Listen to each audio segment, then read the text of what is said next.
The baby in mom's belly has something to say. Huh? I had a bad feeling. The baby says this lady is going to make her disappear. Just then, I was about to drink the tea my sister-in-law had made for me. Hey, what are you talking about, this brat? As my sister-in-law was about to hit my son, I offered her the teacup. Then you drink this tea instead. Her face turned pale rapidly. My name is Julia Roberts. I married my current husband, Daniel, after an office romance. Daniel is the son of the company's CEO. Back in the day, I thought falling in love with such a rich guy was just a dream. But Daniel never acted arrogant just because he was the CEO's son. He treated all employees equally. He was dedicated to his work, trying and failing but always learning. It was no surprise that I quickly fell for such a genuine person. Of course, many people were drawn to Daniel because he was so wonderful. Still, those around me supported my love, and our relationship progressed smoothly from dating to marriage. However, after we got married, I began to feel a slight obstacle. It was his family. Daniel's mother had already passed away by the time we got married. Daniel's father, George, who is the CEO, is also a kind person like Daniel.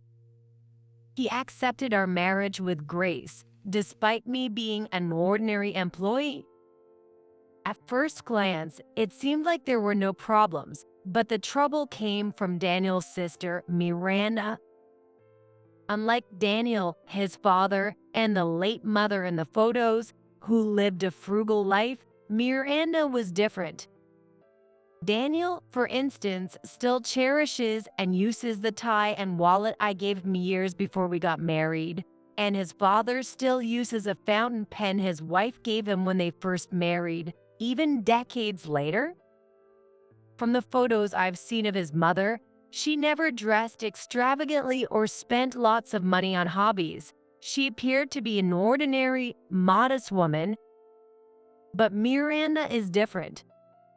She is always decked out in designer brands. She takes great care of her hair and skincare, always looking beautiful, the typical image of a CEO's daughter. Her personality matches too. She is cold and standoffish, unlike Daniel and his father. Even when I greet her, she ignores me with a haughty humph. It was the same when I introduced myself before the wedding and every time I saw her afterwards. Recently, whenever I visit their home and Miranda is there, she orders me around. "Julia, get me some coffee," or "Julia, do the dishes." I'm not your maid. Since I don't see her often, I can bear it, but if it were daily, it would be tough. I continued working even after marrying Daniel, but I quit when I became pregnant. Now I'm a full-time housewife, busy with housework and childcare. I have a cute son named Ethan. Raising my first child is really tough, and I'm exhausted every day. Yet, seeing my son grow every day amazes me and lifts my spirits. What surprises me most is how fast Ethan developed once he turned 3. Suddenly, he began speaking fluently words we never taught him. "Mommy, it's gonna thunder soon. It's gonna be a pouring rain." One day, while eating lunch with him in the living room, he pointed at the clear sky outside and said this. I don't recall the weather forecast saying anything like that. I was surprised by his fluent speech and went out to the balcony to check. Indeed, I saw dark rain clouds approaching from a distance. With the sound of thunder, the rain clouds quickly approached, and I could see it was already pouring far away. I hurried to bring in things that shouldn't get wet. Just as I finished, the area was engulfed in a curtain of rain. Oh, just in time. I was flustered by the sudden turn of events, hands on my knees, out of breath, while my son looked at me with a puzzled expression. Thank goodness they didn't get wet. By the way, where did you learn the word pouring rain? Pouring rain? What's that? Unlike earlier, he doesn't seem to know the words.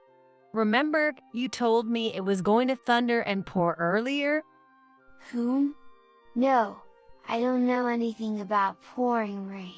He continued eating his lunch, looking puzzled. Sometimes he would say, rumble, flash, scary, and laugh innocently. I couldn't quite grasp the situation, but I thought, maybe it's just a coincidence, and didn't think much of it. But after that, my son kept telling me things fluently using words we hadn't taught him. Today, Daddy will bring us a gift, or there will be a small earthquake soon, or a door-to-door salesperson will visit this afternoon. He talked about all sorts of things. And everything he said actually happened just as he predicted. However, when I asked him about it again, he'd respond, "What? I don't know." He spoke words he hadn't been taught, but he didn't remember saying them and acted like he was hearing them for the first time. I'm generally not a believer in fortune-telling or prophecies, but I started to think my son might have some kind of foresight ability. Of course, if I told anyone, they wouldn't believe me and might think it's creepy. So my husband and I decided to keep our son's ability a secret. One day, while we were enjoying our time together, my son called me from the kitchen to the living room. "Mommy," he said, pointing at my phone on the table. "You're gonna get a call from Daddy." As soon as he said that, the phone started ringing. I looked at the screen, surprised, and saw Daniel's name. When I answered, Daniel sounded frantic, saying words like dad, collapsed, and hospital. I guessed something had happened to his father and managed to find out the hospital's name before rushing over with my son. When we arrived at the hospital and went to the room, we found my father-in-law, George, lying in bed looking calm, but with his left leg wrapped in bandages and suspended. My son ran over, shouting, "Grandpa, are you okay?"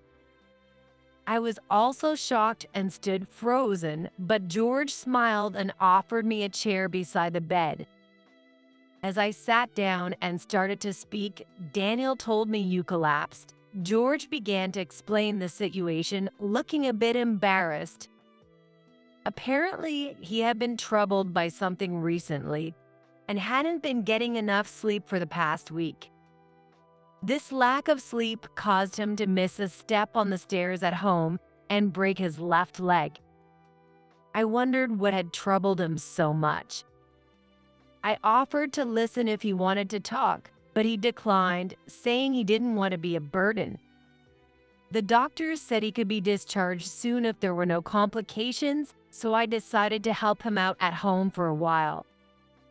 At first, he was reluctant, saying, "You already have your hands full with your child," but I convinced him, saying, "It'll be hard for you to manage alone after discharge," and he finally agreed.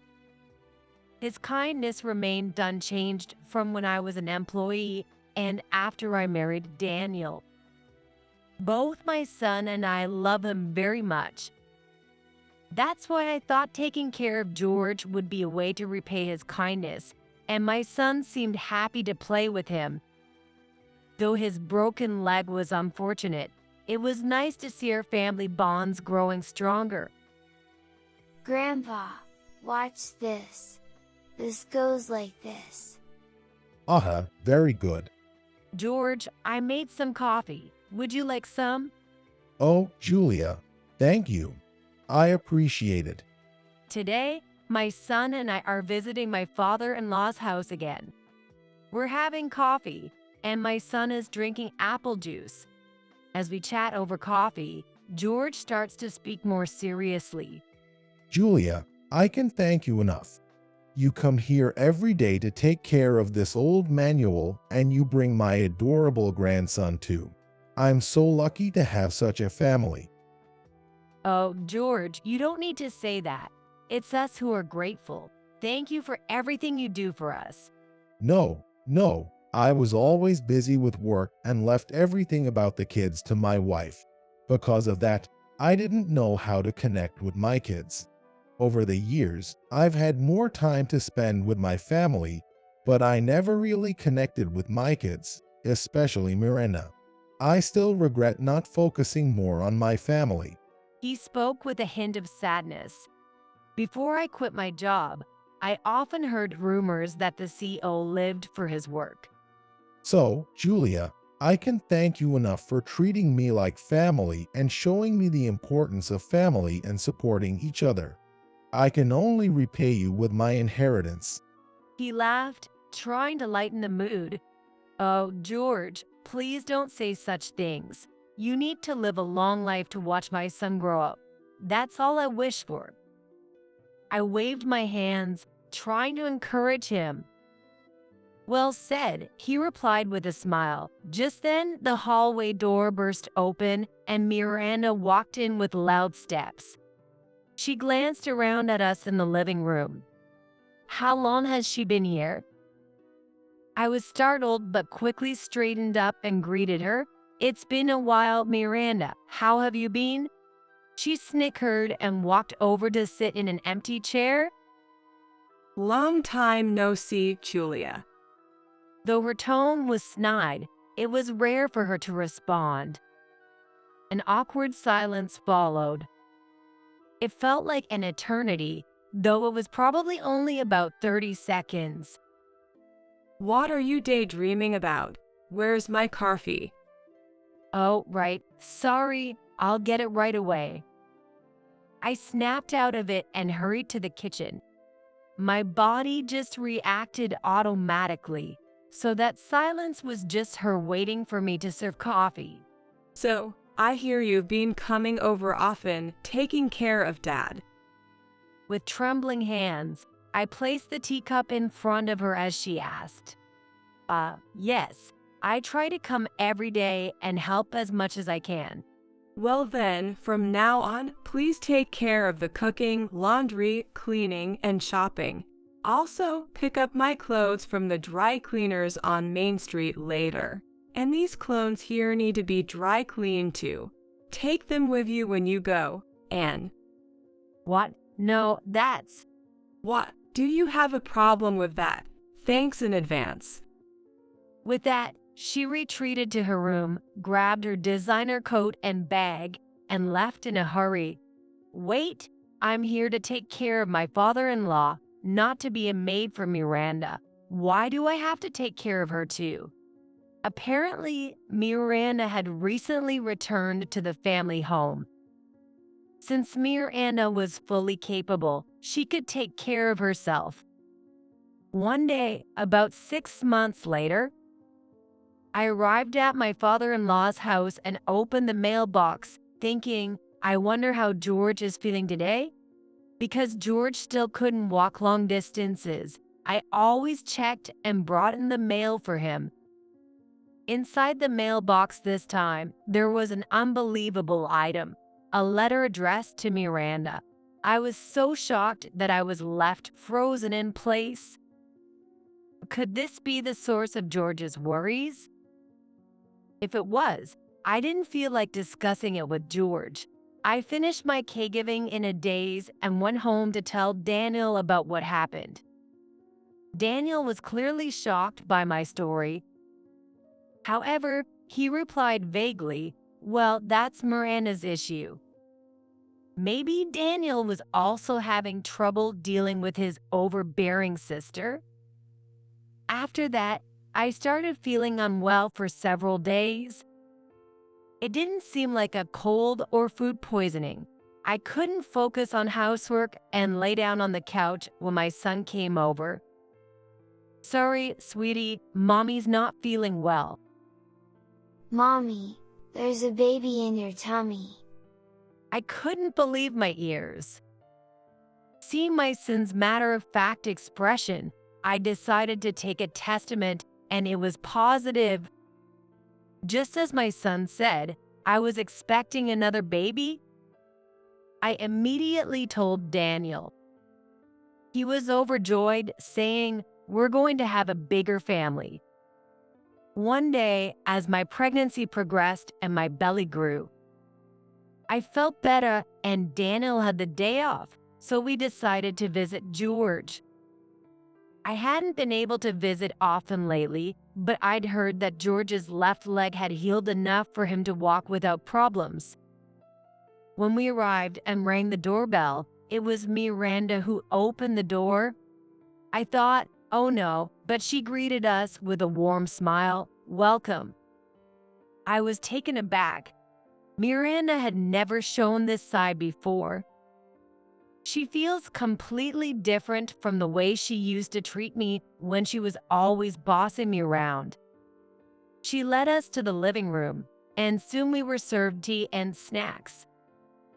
Thank you for coming, Daniel and Julia. And Julia, thank you for coming despite being pregnant. How are you feeling? Miranda seemed genuinely concerned, a stark contrast to how she used to treat me. George walked in smoothly, and all my worries seemed to dissipate at once. Feeling at ease, I enjoyed the family time and conversation.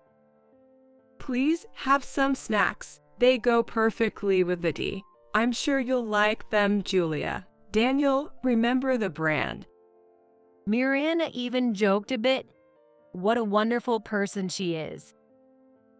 When I was about to take a sip of tea, Mommy, wait. my son touched my arm. I put down the cup and looked at my son, who was pointing at Miranda. Then my son slowly opened his mouth. The baby in Mommy's tummy has something to say. Huh? I had a bad feeling. The baby says this lady wants to make it disappear. I froze in shock at my son's words, and Daniel looked suspiciously at Miranda. Miranda glared at my son. George just frowned silently. The tea looked and smelled normal. But my son's predictions had never been wrong before. And now Miranda's sudden friendliness seemed suspicious. Confused, I glanced at Daniel. He calmly reached for my teacup and smelled the tea. Then he took a small sip. Both Miranda and I watched Daniel's actions with wide eyes. He took another sip from his own teacup and nodded slightly. Hey, Miranda, what did you put in Julia's tea? It tastes strange. Daniel's voice was rare with anger but still calm. Damn it, what the hell is with that kid? He's creepy. Miranda suddenly stood up, pointing at my son and shouting, "My son is telling the truth. If you don't believe him, Miranda, drink this tea yourself." I offered the teacup to her, but she slapped it away. With a loud crash, the teacup shattered. Hey, this is infuriating. Yes, I put a laxative in her tea, just like that brat said. It was sad, but my son's prediction was right again. I couldn't hide my shock. Did she not realize what could happen if I drank a laxative in early pregnancy? It could have caused a miscarriage. I pressed my trembling hand to steady it. You are in the way. In the way, I never did anything to get in her way. Ignoring my attempt to respond, Miranda continued. I overheard you talking to Dad. I heard him say he could only repay you with his inheritance. That's ridiculous. How could you think you deserve his inheritance just for taking care of him? And you, trying to cozy up to Dad for money, how low can you go? You should just disappear. The inheritance rightfully belongs to me, the eldest daughter. I didn't take care of George for his inheritance. Besides, as his daughter-in-law, I had no right to his inheritance. Miranda insulted not only me but her own father. Overwhelmed with anger and shock, I couldn't say anything. Daniel spoke up instead. How dare you say that, Miranda, when you never even helped take care of Dad? You came back home suddenly, reeking of alcohol every day. You don't work, don't help around the house, and didn't even care for Dad. Now you claim the inheritance is yours. I never realized my sister could be so selfish. Daniel, who usually remained calm and composed no matter how angry he got, showed his anger for the first time in front of us. People who don't usually get angry are really scary when they do. Daniel pressed on with another question. Miranda, I'll be direct, but you're in debt, aren't you? What? How did you know? Both Miranda and George looked shocked at Daniel's words. Miranda's debt. Daniel and I had learned about it a while ago, before my second pregnancy was discovered. There was an envelope addressed to Miranda in George's mailbox. George had asked me to open all his mail and discard anything unnecessary, so I was opening all the letters that day as usual. At that time, I didn't know Miranda had moved back home, so I assumed all the mail was for George. Without checking the name carefully, I opened the envelope addressed to Miranda and saw a debt collection notice. I gasped at the word collection, but upon closer inspection, I realized it was for Miranda. Learning about the notice, Miranda began to speak awkwardly. She had gotten into debt through investments. She had been making small investments and buying brand name goods with the profits. But she got overconfident, made a large investment, and ended up with a massive debt. She couldn't consult George or Daniel, so she relied on the idea of using George's inheritance to pay it off. When she heard George tell me that he could only repay me with his inheritance, she feared that her share would decrease. She thought that if I weren't around, she could get the full inheritance. So she carried out this plan. She moved back home because she had no money to live alone. Despite suddenly returning home, she didn't explain anything to George and just stayed there, feeling bored and miserable, and went out drinking to vent. I didn't know what to say to Miranda after hearing everything. In the heavy silence, Daniel spoke. So, that's how it is, Miranda. You always think only about yourself. Tears welled up in Daniel's eyes as he clenched his fists tightly. Well, but nothing happened to anyone in the end, so. Miranda tried to brush it off. Suddenly, George banged the table and stood up. Miranda, Daniel is right. What do you think family means? Julia, Daniel, and their children are an essential part of our family. How could you think of taking a life for your own gain? Miranda, I don't care about the fact that you're in debt, but your attitude towards family is appalling. I didn't raise you to be like this. Pack your things and leave immediately. You're no longer part of this family. Like Daniel, the usually calm George had finally lost his patience. With a look of both regret and sadness, he disowned Miranda. It must have been a shock for Miranda, too. She muttered complaints but didn't take further action and left that day with her belongings. Years have passed since that incident. George gradually regained his health, living well with no signs of his previous injury, but eventually, he passed away from old age. Daniel, as the head of the family, held George's funeral. At the funeral, Our family saw Miranda for the first time since that incident. Her once beautiful hair and skin were now in terrible condition. She had always been slender, but now she was beyond thin, almost skeletal.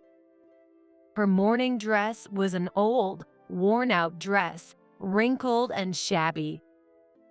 She must have been struggling to pay off her massive debt, spending only the bare minimum. She probably wasn't eating properly either. What Miranda tried to do back then was unforgivable, and I still can't forgive her. But seeing her like this made my chest tighten with sympathy.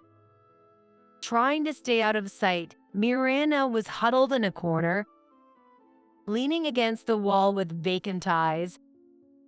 When Daniel and I approached, she noticed us and looked uncomfortable. Miranda, is that you? It's been a long time. Daniel called out to her. Yes, it is. You recognized me. She glanced at us with her eyes before looking away and giving a weak smile. Of course, I recognized you. Your family. Miranda looked startled by Daniel's words and turned to me. Julia, you must be laughing at me inside, aren't you? Miranda asked in a raspy voice. I would never laugh at you. As I was about to deny it, she continued.